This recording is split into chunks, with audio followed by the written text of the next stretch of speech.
ദൈവത്തിന്റെ അതിപരിശുദ്ധമായ തിരുനാമം വാഴ്ത്തപ്പെടുമാറാകട്ടെ. അനുഗ്രഹീതമായ ഈ നല്ല സമയത്തിനായി ദൈവത്തിന്റെ മഹത്വം കരയറ്റുന്നു. വിശുദ്ധ തിരുവെഴുത്തുകളിലെ അനുഗ്രഹീതമായ ഒരു പുസ്തകമാണ് സങ്കീർത്തനങ്ങൾ. അനേകം ദൈവഭക്തന്മാരാൽ എഴുതപ്പെട്ടിട്ടുള്ള ഈ നല്ല സങ്കീർത്തനങ്ങളിൽ 34 സങ്കീർത്തനം എഴുതിയിരിക്കുന്നത് ഭക്തനും രാജാവുമായ ദാവീദാണ്. അതിന്റെ 1 വാക്യത്തിൽ ഇപ്രകാരം കാണുന്നു: ഞാൻ യഹോവയെ എല്ലാ കാലത്തും വാഴ്ത്തും, അവന്റെ സ്തുതി എപ്പോഴും എൻ്റെ നാവിന്മേലിരിക്കും. ഇവിടെ ദാവീദ് ഒരു ഗുഹയ്ക്കുള്ളിൽ ഇരുന്നാണ് ഈ വരികൾ എഴുതുന്നത്.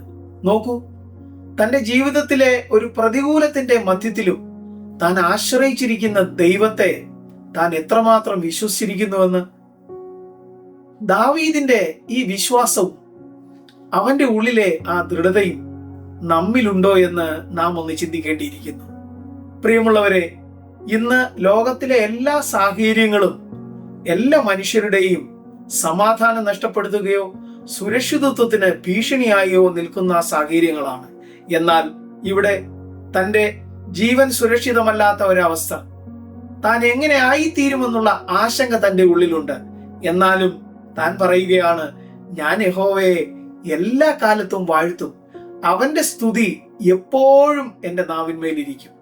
എപ്പോഴും എൻ്റെ നാവിന്മേലിരിക്കുമെന്ന് ദാവീദ് പറയുമ്പോൾ തൻ്റെ ജീവിതത്തിലെ ഏതവസ്ഥകളായിരുന്നാലും അവിടെയൊക്കെ ഞാൻ എൻ്റെ ദൈവത്തിന് മഹത്വം കരേറ്റിക്കൊണ്ടിരിക്കും എന്നാണ് ദാവീദ് പറയുന്നത്. പ്രിയമുള്ളവരെ, ദാവീദ് നമ്മുടെ ജീവിതത്തോട് ഒരു വെല്ലുവിളി ഉണർത്തുന്നു.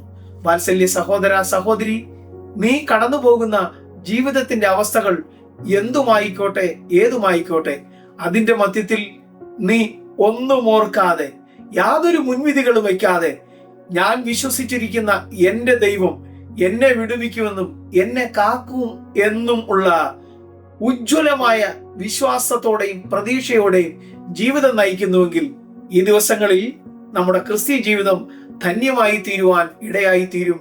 അതിനായി ദൈവം നമ്മെ സഹായിക്കട്ടെ.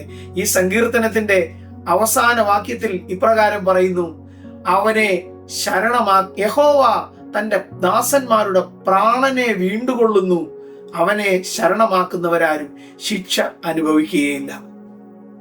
ജീവിതത്തിന്റെ എല്ലാ പ്രതിസന്ധികളുടെ മധ്യത്തിലും ഞാൻ യഹോവയെ എല്ലാ കാലത്തും വാഴ്ത്തും, അവന്റെ സ്തുതി എപ്പോഴും എൻ്റെ നാവിന്മേൽ ഇരിക്കുമെന്ന് പറഞ്ഞ ദാവീദിനെ പോലെ നമ്മുടെ ജീവിതത്തിലെ ചിന്തകളും പ്രവൃത്തികളും ദൈവത്തിന് പ്രസാദമുള്ളതായി, ദൈവത്തിൽ ആശ്രയം വെച്ചുള്ളതായി തീരുവാൻ സ്വർഗത്തിലെ ദൈവം നമ്മെ സഹായിക്കുമാറാകട്ടെ എന്ന് പ്രാർത്ഥിക്കുകയും ആശംസിക്കുകയും ചെയ്തുകൊണ്ട് നിർത്തുന്നു.